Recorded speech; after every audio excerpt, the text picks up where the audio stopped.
Esto es el poder de la salud, el poder de la tarde.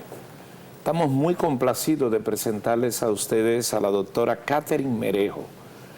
Catherine Merejo es dominicana, ha estudiado acá en el exterior, pero tiene una especialidad sumamente importante que queremos poner hoy en contexto, que es la cardiología. Un placer, doctora, tenerle por acá. Hola, muy buenas tardes. Gracias por la invitación. Doctora, ¿cómo la cardiología y el corazón es un poco de lo que más se identifican? El cardiólogo siempre... ¿Es cierto que todo ser humano tiene que tener un cardiólogo? Realmente, si usted le pregunta a un cardiólogo, le va a decir que sí. Pero en realidad sí, ya que las enfermedades cardiovasculares son la primera causa de muerte. Inclusive los pacientes mueren más por enfermedades cardíacas que hasta por cáncer, inclusive hasta por accidentes. Entonces, sí se recomienda por lo menos hacer ese chequeo, independiente de su edad y principalmente si hay antecedentes. Mire, hay una epidemia, para usar un término común, que usted oye, ¿qué pasó? Le dio un infarto. ¿Qué es esto que le dio un infarto? Primera pregunta. Hay quienes están ligando de que eso es por la vacuna. Me encanta que haga esa pregunta porque recientemente el doctor Héctor, infectólogo, él hizo una cápsula sobre esa información y por qué la mayoría de la población está pensando que tantos casos de infarto, de eventos súbitos, inclusive en pacientes jóvenes, vinieron post vacuna. Entonces, él explicaba que en realidad muchos de esos casos vienen a raíz de que durante la pandemia los pacientes no pudieron hacer un seguimiento y obviamente los pacientes al inicio de la pandemia tenían una respuesta inflamatoria grave y eso hacía que muchísimas veces presentaran casos de infarto que sí ha estado relacionado con el COVID, pero nunca con la vacuna. Y él mismo desmintió como infectólogo esa información. Y la gente cree que alguno que es por la vacuna. Hay muchos pacientes. Eso es ignorancia, ¿verdad? Hasta cierto punto sí, porque en realidad no hay estudios que hayan asociado el uso de la vacuna a aumento de eventos cardiovasculares. Así como yo agarro este bolígrafo, ¿verdad?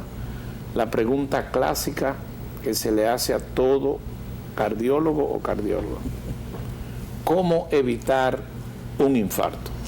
Entonces, primero es cuidar los factores de riesgo. ¿Qué sucede? La mayoría de los pacientes, así como explicaba el doctor, a medida que envejecen, sus vasos sanguíneos envejecen. Entonces, si los pacientes, por ejemplo, son hipertensos y no son diagnosticados a tiempo, o por ejemplo están en sobrepeso o fuman, esos son factores que aumentan el chance de hacer infarto. Normalmente todos los cardiólogos le van a decir las mismas frases de asista a la consulta, haga ejercicio, coma saludable. Básicamente esos son como los tres pilares que todo especialista le va a decir para evitar los infartos, pero principalmente evitar fumar, que es una de las principales causas no biológicas, o por lo menos no del propio paciente, que causa infarto. Doctora, hablando del fumar, me he dado cuenta que últimamente hay un auge del uso de cigarros como tal, no del cigarrillo. El cigarrillo ya tiene su público, pero he visto un aumento bastante marcado en nuestro país del uso de cigarros. ¿Eso hace el mismo efecto a nivel cardiovascular que el cigarrillo o no? ¿O es más saludable el cigarro? ¿Qué usted nos puede hablar de eso? Entonces, mire, en realidad fumar por sí, independiente de lo que uno consuma, sí va a afectar, porque lo que hace no es el cigarrillo per se, sino el humo. El humo hace que las arterias, tanto pequeñas como grandes, se envejezcan. Entonces, es el endurecimiento de las arterias a nivel cardiovascular o que rodean el corazón que hace y provoca el infarto. O sea, básicamente yo me estoy volviendo más viejo porque estoy fumando, independiente de si es cigarrillo de vapor, si es un cigarro grande o un cigarrillo pequeño. Doctora, he visto pacientes que hacen ejercicio, van al mirador, comen sano, ¡pam!, y le dio un infarto. ¿Y entonces? Entonces, mire lo que sucede. Nosotros tenemos un problema a nivel nacional, que cuando los pacientes, por ejemplo, hacen ese tipo de eventos en las calles, viene el 911, lo llevan al hospital y independiente de lo que le haya pasado, no se investiga y dicen que es un infarto. Un caso muy particular son los pacientes jóvenes que no tienen ningún factor de riesgo, que no tienen nada, hacen un evento súbito que se desmayan. Porque, o sea, básicamente tú te desmayas y te llevan al hospital, tú te dio un infarto. Y en realidad, muchos de esos casos, principalmente cuando son jovencitos, son eventos arrítmicos o son muertes causadas por patologías genéticas que no han sido diagnosticadas. Ah, pero qué interesante está esto. Espérese, doctora, usted tiene razón. A todo el que muere así, porque el dominicano es genial para dar diagnósticos sin saber. ¿Qué le pasó a fulano? Le dio un infarto. Le pega todo un infarto. ¿Y por qué nosotros somos así los dominicanos? Realmente es porque es más fácil y básicamente antes, hablando de Radio Guarachita y todo, ¿verdad? Básicamente antes todo era del corazón. Siempre el corazón lo culpan por todo y más los eventos súbitos. Pero entonces se puede dar esas muertes súbitas fruto de una condición genética o de algo y que no tiene que ver con la caminata. Sí, básicamente, principalmente, por ejemplo, los corredores que hacen maratones de larga intensidad, 20 kilómetros, 15 kilómetros. Entonces, básicamente, hay un problema eléctrico que básicamente son arritmias o problemas en la estructura del corazón que causa la muerte súbita. A veces inclusive son trombos que estaban dispersos en el cuerpo y llegan al corazón y hacen muerte. ¿Es verdad que el corazón habla? Mire, el corazón no se siente. Vamos a decir que si usted está sintiendo los latidos o está sintiendo dolor en área precordial o básicamente en el pecho, usted tiene que investigarse, porque ahí tiene que haber algo. El corazón usted no lo siente en ningún momento, ni siquiera cuando late. Así que si usted está sintiendo palpitaciones o cualquier cosa, o sea, esos son signos de alarma. A mí lo que me gusta es que el corazón siempre avisa, nunca viene de repente, que es lo contrario que se dice como que en el día a día. Un infarto instantáneo. Ajá. ¿Y cómo avisa? ¿Cómo es la cosa? ¿El corazón avisa? Claro, porque... ¿Y cómo avisa el corazón? Por ejemplo, mire, en los casos de infarto, usted va a sentir siempre molestia. Por ejemplo, una de las causas principales hay 3 señales. Dolor, cansancio. Por ejemplo, usted subía la escalera y la subía sin ningún problema y usted siente, ok, con el tiempo yo siento que estoy subiendo la escalera pues más lenta. Está muerto del corazón, porque él no puede subir una escalera y siempre te llega ya jorado. Sí, pero tal vez falta de ejercicio también. Entonces vamos a ponernos claro, espérese. ¿Es falta de ejercicio o afectado del corazón? Lo que pasa es que es la mezcla. Por ejemplo, si usted tiene dolor de pecho, que es muy característico, es un dolor intenso. Usted siente que alguien le está pisando el pecho. Es un dolor que le atraviesa. Ajá. Por ejemplo, a veces, principalmente en las mujeres, dan el epigastrio, es decir, justo encima del ombligo y en la espalda. Pero es la espalda baja, no tiene, a veces sí, obviamente, y principalmente cuando hace actividad física. Yo estoy subiendo la escalera, estoy corriendo, estoy yendo detrás del autobús, vamos a decirlo de esta manera, y siento dolor. Y es ese tipo de dolor que alguien me está presionando. ¿Qué hay que hacer ahí? Entonces, ya ahí, si usted, después de que para la actividad, por ejemplo, yo me siento y nunca siento dolor, entonces ya ahí yo tengo tiempo para buscar asistencia médica. ¿Qué significa eso? Asistir al cardiólogo, mostrarle los síntomas y tratarlo. Y si me da a las 2 de la mañana, ¿dónde voy a encontrar un cardiólogo? En la emergencia, doctorísimo. Usted puede ir a la emergencia y ahí uno hace un esquema, que es un esquema de dolor. Entonces, si a las 2 de la mañana me da un dolor en el pecho, coja para el hospital. Si es un dolor intenso y principalmente en reposo, porque usted está durmiendo a las 2 de la mañana, se supone, entonces lo ideal sí es buscar asistencia, porque ya ese tipo de dolor, que normalmente uno le dice angina, que mucha gente dice infarto, es igual que angina, ese tipo de dolor que es anginoso, que es el típico del infarto, no puede dar durmiendo. O sea, si me da durmiendo, entonces eso significa que en realidad la arteria que suple puede estar obstruida. Entonces lo ideal es ir a una emergencia, ahí se le hace un examen de sangre y se le hace un electrocardiograma. Doctora, perdone mi ignorancia, ¿cómo si le da durmiendo? O sea, si yo estoy durmiendo, ¿cómo me...? Porque usted se despierta por causa del dolor y usted lo siente. Exacto. Y usted siente esa pisada, porque el paciente lo describe así: siento que alguien me está pisando o alguien me está apretando por dentro. Entonces esa característica durmiendo me habla que puede haber una lesión cardíaca. Ahí afuera hay un hombre que tiene un infarto. ¿Por qué? Sí. Doctora, eso es que tiene un infarto. Y entonces usted me llamó mucho la atención cuando usted estuvo hablando el tema de los deportistas. Y supongamos, yo comí muchísimo esta Navidad, este Año Nuevo, y yo voy en enero a empezar un programa de actividades físicas. ¿Debo visitar un cardiólogo antes? Entonces, normalmente en otros países, si uno hace un chequeo, normalmente, por ejemplo, los entrenadores ya en estos últimos años sí piden una evaluación cardiovascular antes de iniciar, principalmente si los pacientes vienen con antecedentes, por ejemplo, hipertensión, diabetes, para asegurarse que la carga y el ejercicio que se le va a colocar, que es programado, sea en base a lo que habló el especialista.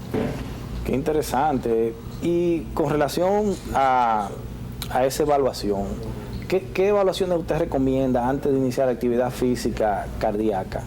Entonces, siempre uno individualiza un poquito a los pacientes porque depende de la edad y si, por ejemplo, tiene enfermedades de base. Si es un paciente que no tiene absolutamente nada, no es hipertenso, no es diabético, él es jovencito, menos de 40 años, uno hace lo típico de la primera consulta al cardiólogo.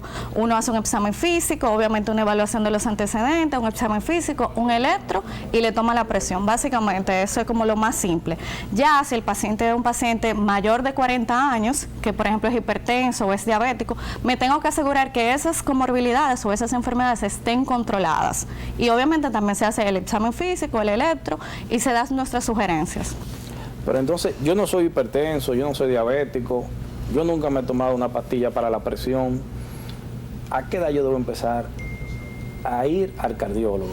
Entonces, a partir de los 40 años. Nosotros siempre clasificamos, por ejemplo, si yo tengo factores de riesgo. ¿Qué son esos factores de riesgo? Si mi papá es hipertenso, si mi mamá es diabética, si yo estoy en sobrepeso, si yo fumo. Entonces, si tú tienes menos de 40 años y tienes esos factores de riesgo, realmente tú tienes que ir al cardiólogo. A partir ya de los 40 años son los pacientes que no tienen antecedentes. Saludos, buenas tardes. Su llamada, consulta con la doctora Merejo. Estamos aquí. Me pongo mal, ahorita estaba mala. Saludos. Buena. Buenas. Su pregunta. Yo quiero hablar con la doctora. Hágalo. Óigase, doctora. Sí, estamos aquí. Usted sabe que a mí hace 13 años que me dio un preinfarto. Ok. ¿Y cuál es su pregunta? Y ahorita, no hace rato, que bebí café y tenía caquitaria. ¿Eso cómo es? Arritmia. ¿Y cuántos años usted tiene, mi señor? ¿Cuántos años tiene? Rimia. Sí, que ¿cuántos años? 81, soy una señora, 81. Ah, muy bien. ¿Y dónde usted vive? Yo vivo en el Payán. Bueno, muchas gracias. Aquí en la capital. Muy bien, gracias. Sánchez Payá. Tiene 81, tuvo un asunto y bebe café y le da arritmia. Entonces, vamos Tiene que dejar de beber café. De inicio. Vamos como a dividir la pregunta de la señora. Miren, normalmente eso que la gente le dice preinfarto es básicamente lo que nosotros los médicos llamamos como derrame cerebral o accidente cerebrovascular. Muchas personas piensan que los preinfartos son infartos y son dos cosas totalmente diferentes. Eso es por esa parte. Ya específicamente el caso de la señora que tiene 81 años y le está dando esa pequeña taquicardia, las arritmias aparecen con la edad. O sea, si usted no tiene antecedentes, en el caso de ella sí los tiene, las arritmias aparecen con la edad, no necesariamente con el consumo del café. Específicamente el café y bebidas energizantes son desencadenantes. Eso significa, yo tengo una arritmia de base que está ahí tranquila, pero me tomo el café que me acelera el ritmo cardíaco, entonces yo siento mal corazón y siento que mi corazón está latiendo de forma irregular. Entonces, realmente yo lo que les recomiendo es que haga su seguimiento por su especialista, su cardiólogo, y le hable de lo que está sintiendo. En estos días, un jugador de fútbol de la NFL, en medio del partido, cayó. Penosamente voy a usar un término inadecuado, goteó. Pero eso hubo una conmoción en el partido que sus compañeros de lado y lado se detuvieron y el partido se detuvo. ¿Cómo es posible que un jugador de fútbol americano sufra un evento de esa naturaleza en medio del partido? Entonces, mire, y usando la pregunta que usó el doctor, normalmente los jugadores profesionales o aquellas personas que se están preparando para usar obviamente el deporte como profesión tienen que recibir una evaluación. Normalmente cuando el paciente es jugador profesional, la estructura del corazón comienza a engrosarse. Esas son las mismas características que tienen los pacientes cuando sufren de la presión o tienen alguna otra patología. Específicamente cuando pasan esos eventos que pasan mucho en el deporte, muchas veces vienen por trastornos genéticos donde la estructura del corazón está muy engrosada, o hay inclusive se pueden hacer diagnósticos de miocardiopatía hipertrófica, que eso es básicamente hay una lesión cardíaca en el músculo, o pueden ser un evento de arritmia, y es más frecuente el evento de arritmia que obviamente la cardiomiopatía. Después de que pasa eso, si los pacientes sobreviven, porque esa es una de las principales señales de muerte súbita, que se desmayan haciendo actividad física, si el paciente sobrevive se investiga haciendo estudios que es el ecocardiograma, que es una sonografía del corazón, se investiga con pruebas genéticas que se hace a través de un examen de sangre, y se puede investigar por algo que se llama resonancia cardíaca, que ahí me habla si hay microlesiones en el músculo,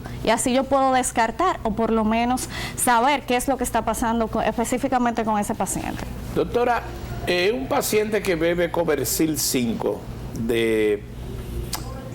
por ser hipertenso, ¿debe beberla toda la vida?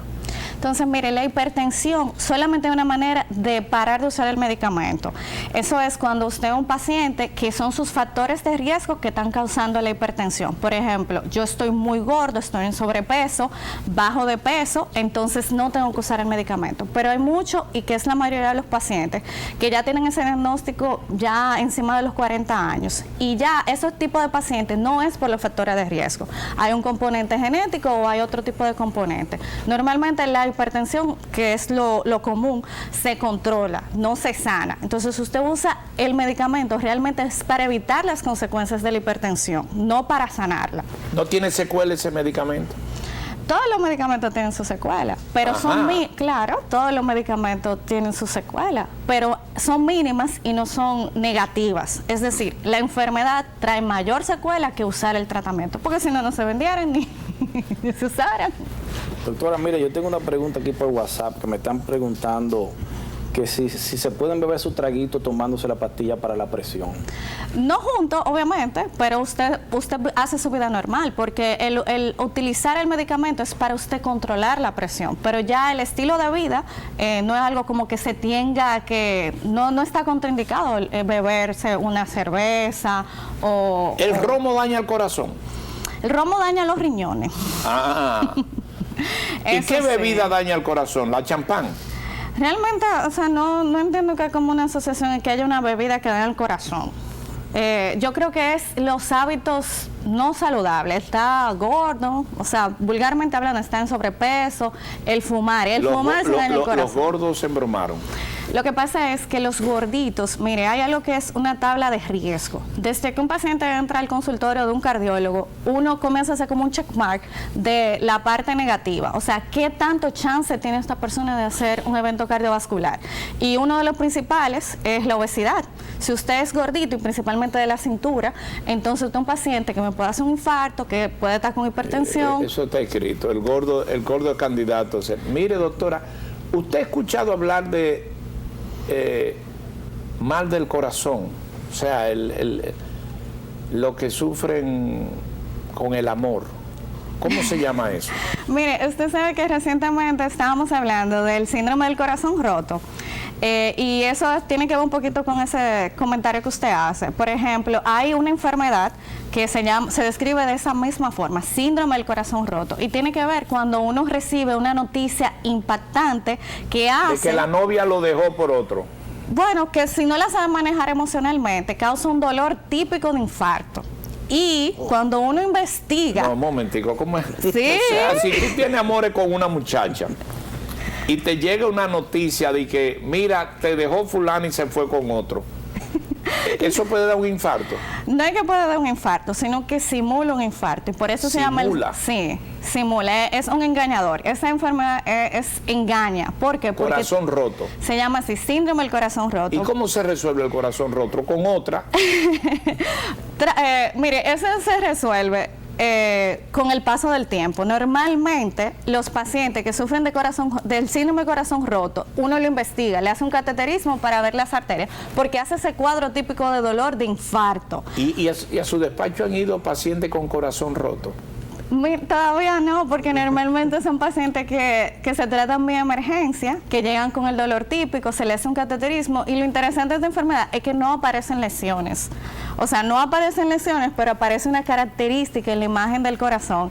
Y que incluye lloro, porque el que llora. Bueno, y llorar es bueno para el corazón. Mire, yo creo que sí, porque así se van las penas. Yo creo que por ahí, cuando uno está triste, tiene que sacarlo. Es mejor sacarlo que mantenerlo dentro. Señores, pero los amores son una cosa seria. Pero el tema emotivo es fuerte con el corazón, parece. Sí, existe una pequeña relación. Inclusive algunos médicos que ya están hablando como que las enfermedades emocionales causan enfermedades cardíacas. Solamente descrito está ese, el del síndrome del corazón roto, que es una simulación de un infarto, que se investiga por la parte del infarto y no se encuentra absolutamente nada. Y a los 3 meses ya no tiene nada, no tiene el dolor, no tiene el espasmo, no tiene los hallazgos eléctricos, no tiene nada. Porque la persona consiguió pasar esa etapa de duelo. Pero el estrés está asociado a enfermedad cardiovascular, cardíaca. Sí, inclusive usted ve que en los tiempos de pandemia, que las personas estaban así muy inseguras o estresadas por todas las situaciones, sí hubo un aumento de las enfermedades cardiovasculares. Se ha asociado, pero es más porque aumenta los factores de riesgo. O sea, el paciente que está estresado come más, hace menos actividad física, fuma más, bebe más, consume esos hábitos que no son saludables y que no ayudan a la salud cardiovascular. Bueno, estamos entrevistando a Catherine Merejo, es cardióloga. Interesante los consejos, y vamos a una pausa, vamos a regresar, tomar llamadas de ustedes y indagar mucho del corazón. El corazón es algo que debe estar sano, tranquilo, sin sobresalto, ¿verdad? Claro, qué cosa. Para saber tener un corazón sano y sin sobresalto, regresamos en breve.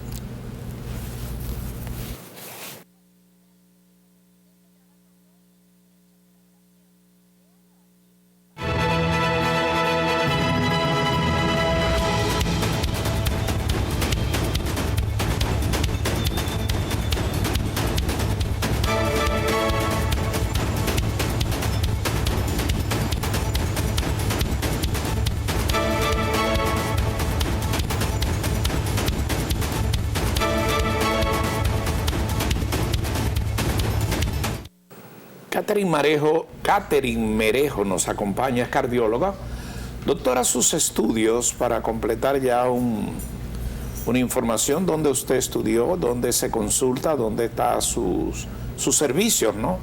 Entonces, yo hice cardiología en Brasil, estoy trabajando actualmente en el Hospital Plaza de la Salud, en el Instituto de Cardiología, y tengo mi consultorio en HS Medical Center. Aquí en la ciudad capital. Aquí en Santo Domingo. Muy bien. Entonces, el tema de la cardiología es evidentemente que es preventivo, es previsible, siempre y cuando se haga conciencia de este tema. Ya se lo habíamos preguntado, pero idealmente por edad, ¿cuántas consultas al año deben hacerse? Entonces, normalmente uno como cardiólogo tiene una edad clave, que son los 40 años, porque ya a partir de los 40 años aumenta los factores de riesgo. También el desarrollo de enfermedades cardiovasculares aparece principalmente a partir de esa edad.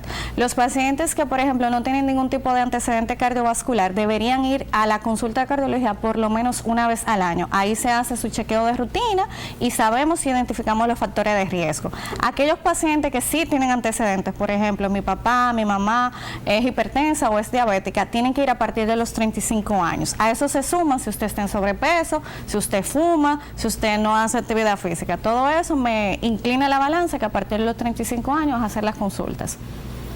¿Y esas consultas son cada qué tiempo? Entonces, lo recomendable es hacerlas cada 4 meses. Si usted, por ejemplo, no tiene ninguna lesión cardiovascular, una vez al año. Si usted sí tiene diagnóstico de hipertensión, por ejemplo, que es una de las enfermedades más frecuentes, 3 veces al año, como mínimo.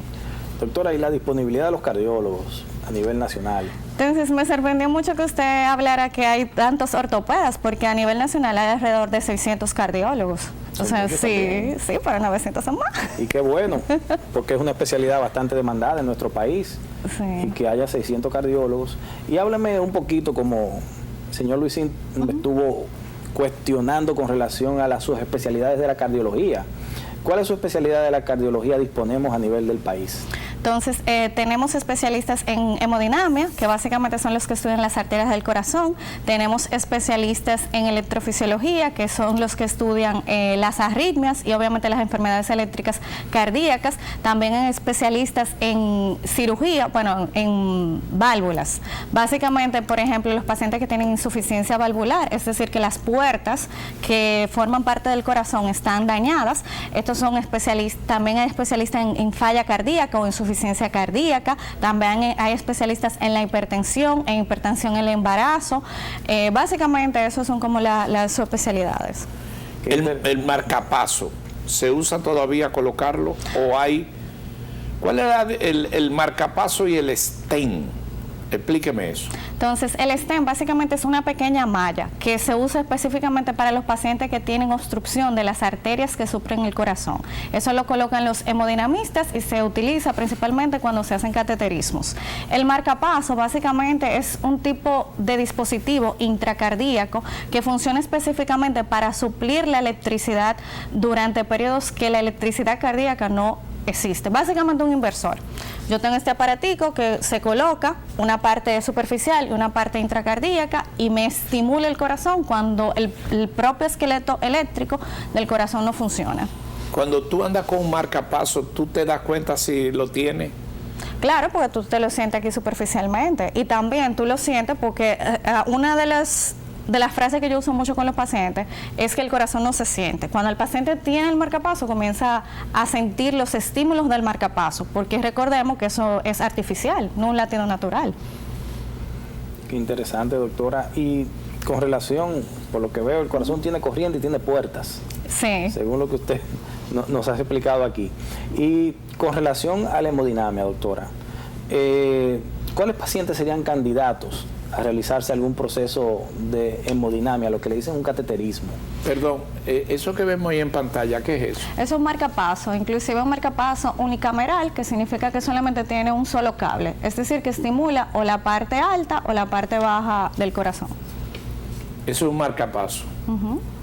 Y hay gente que le pone más de un marcapaso.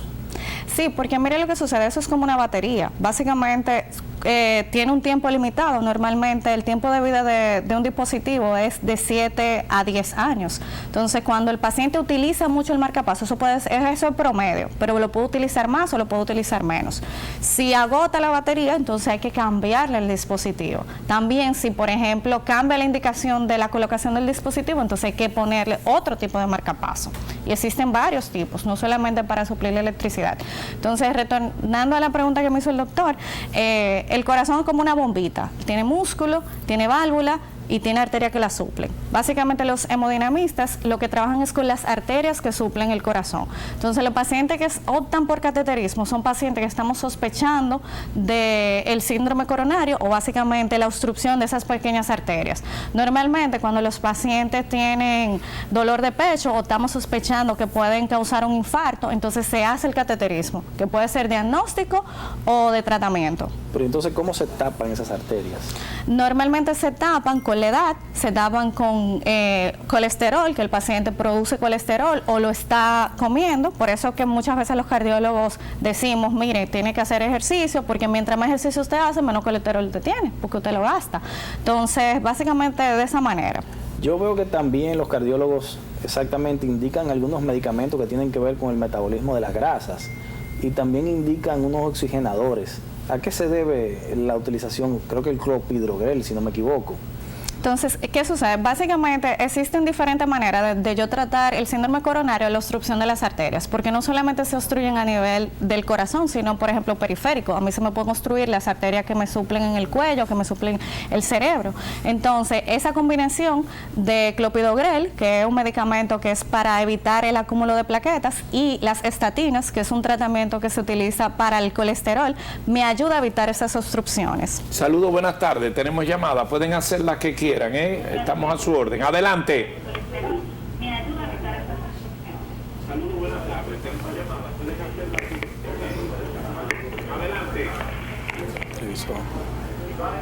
Su pregunta. Sí, buenas tardes. Sí.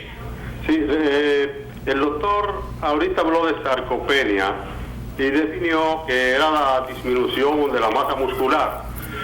Me gustaría si hay algo que se pueda usar para atenuar ese proceso degenerativo. Muy bien, muchas gracias. Tengo otra llamada ahí en línea. Vamos a escucharla para ir ganando tiempo. Saludos. ¿Aló? Sí. Una pregunta para la doctora, por favor. Hágala. Sobre la aneurisma aórtica. Tenga 3.5. Muy bien.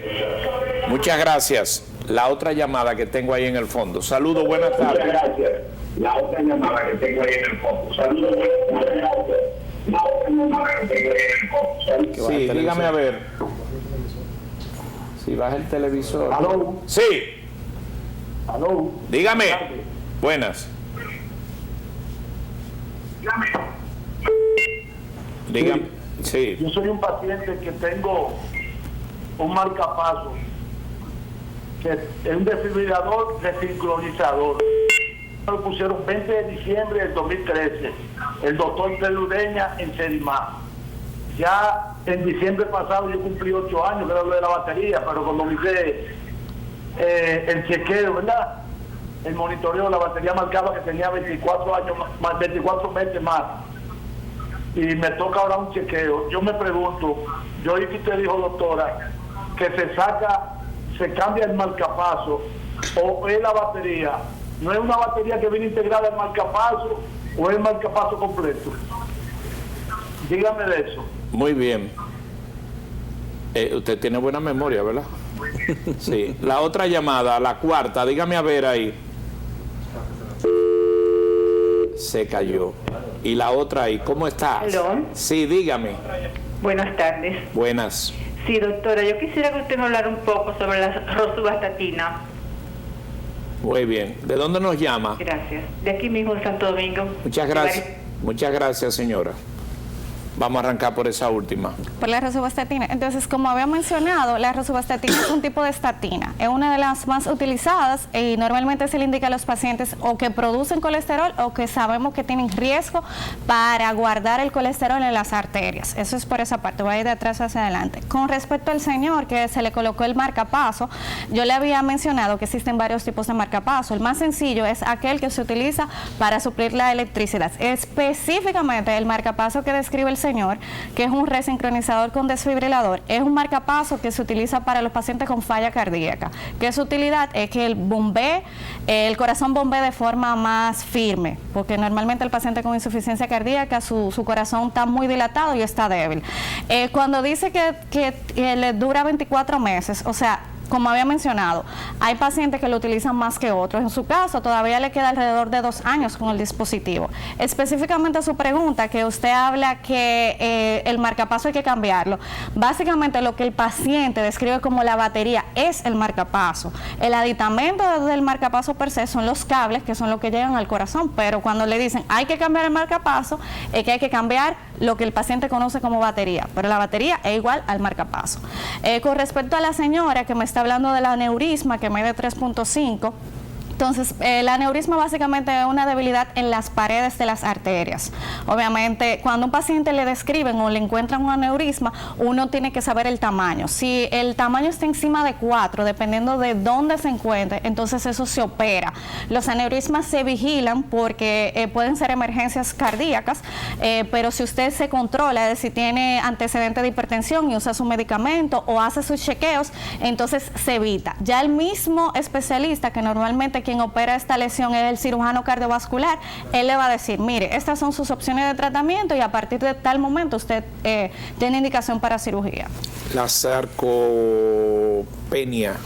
Sí, bueno, la sarcopenia como medida terapéutica para tratar la sarcopenia va muy de la mano de la actividad física.